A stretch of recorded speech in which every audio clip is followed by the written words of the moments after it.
beautiful wife. Thank you. Hi সবাইকে, সবাই কেমন আছেন? আমার জামাইয়ের প্রথম জন্মদিন ছিল আমাদের বিয়ের পরে। সো আমি ভেবেছিলাম এমন কিছু করি যেটা ওর মনে হয় যে ওর লাইফের বেস্ট বার্থডে সেটা হবে। অ্যান্ড আমি ওইভাবে কিছু করতে পারি নাই, আই গেস। আমি আমার সর্বোচ্চটা ট্রাই করেছি, কিন্তু তারপরেও আমার মনে হয়েছে যে কিছু ল্যাকিংস রয়ে গেছে। অনেক কিছু প্ল্যান করেছিলাম, করা হয়নি কারণ অফিসে জয়েন করে ফেলেছিলাম বিয়ের পরে। অ্যান্ড দেন আমি এত সময় পাচ্ছিলাম না, নিজের হাতে আমি সব কিছু ডেকোরেট করতে চেয়েছিলাম, বাট তারপরেও আমি ফাইনালি পারি নাই, যার কারণে ডেকোরেটর এনে হচ্ছে আমার এই প্ল্যানটা করা। তো আমরা হচ্ছে যেদিন ওর বার্থডে তার আগের দিন রাত 12টার পরে হচ্ছে বার্থডে সেলিব্রেট করার জন্য রেডি হচ্ছিলাম, যার কারণে আমার আপু দুলা ভাই এরা সবাই বাসায় থেকে গিয়েছিল। আমার মনে হয় আমার বোনরা থেকে যাওয়ার কারণে ও কিছুটা গেস করতে পেরেছিল যে কিছু একটা হতে যাচ্ছে, বাট এভাবে এই ওয়েতে হবে সেটা ও বুঝতে পারে নাই। ও ভেবেছিল হয়তো একটা সিম্পল কেক কাটবো, এরকম কিছু।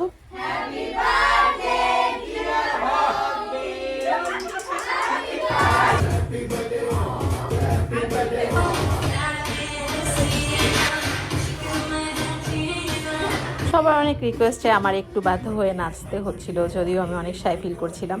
সো সবাই কেক খাচ্ছে, কেক খাওয়াচ্ছে। That was fantastic moment. আমি সেদিন রাত্র 12টার পরে কেকটা আমরা কাটিনি, যেহেতু পরের দিন আমার প্ল্যান ছিল সবাইকে ডাকার। তো সবাই এসেছিল, আমার ফ্রেন্ডস এসেছিল, আমার ক্যাম্পাসের ছোটো বোনরা এসেছিল, আমার আপুরা ছিল, বাচ্চা কাচ্চা সবাই ছিল।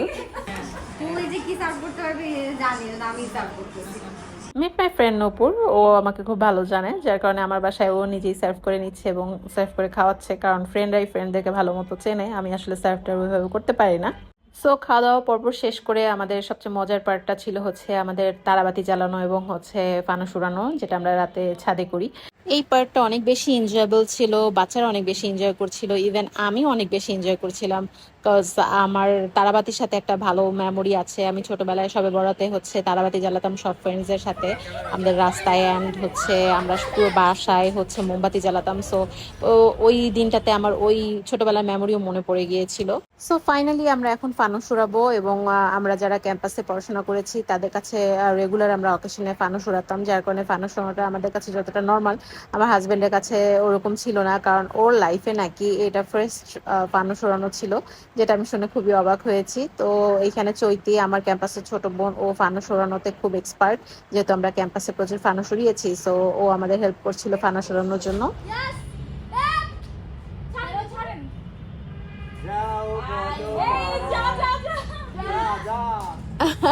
আচ্ছা, এই পার্টে বলে রাখি যে ফানুস যদি হচ্ছে প্রথমবারই না উড়ে যায়, মানে যদি ফানুস পুড়ে যায় আগুনে, তাহলে সেটা আনলাকি ভাবা হয়। সো দ্যাট টাইম আমি হচ্ছে অনেক বেশি চিন্তায় পড়ে গিয়েছিলাম যে ফার্স্ট আমরা দুজন মিলে ফানুস উড়াচ্ছি, কিন্তু ফানুসটা উড়ে যাচ্ছে না। সামহাও যদি ফানুসটা পুড়ে যায় আগুনে আর না উড়ে, তাহলে সেটা আমাদের জন্য আনলাকি হবে। সো এটা নিয়ে আমি টেনশনে ছিলাম। সো ফাইনালি দেখা যাক যে ফানুসটা আসলে উড়ে যায় কিনা।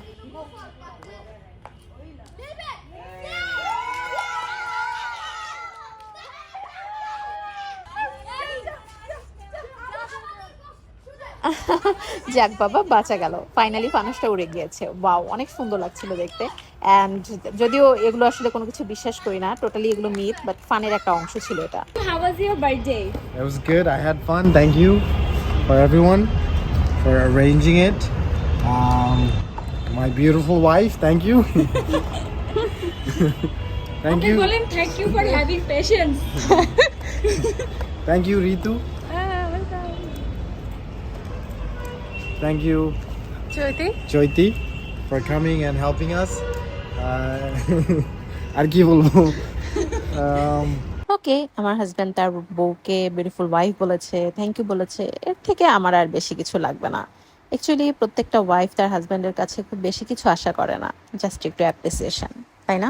এনিওয়ে, ওই দিন রাত্রে কিন্তু সবাই আমাদের বাসায় থেকে গিয়েছিল এবং আমরা সারা রাত অনেক বেশি মজা করেছি, বিভিন্ন ধরনের গেম খেলেছি। সো টোটাল দিনটা আমাদের অনেক বেশি ভালো গিয়েছিল।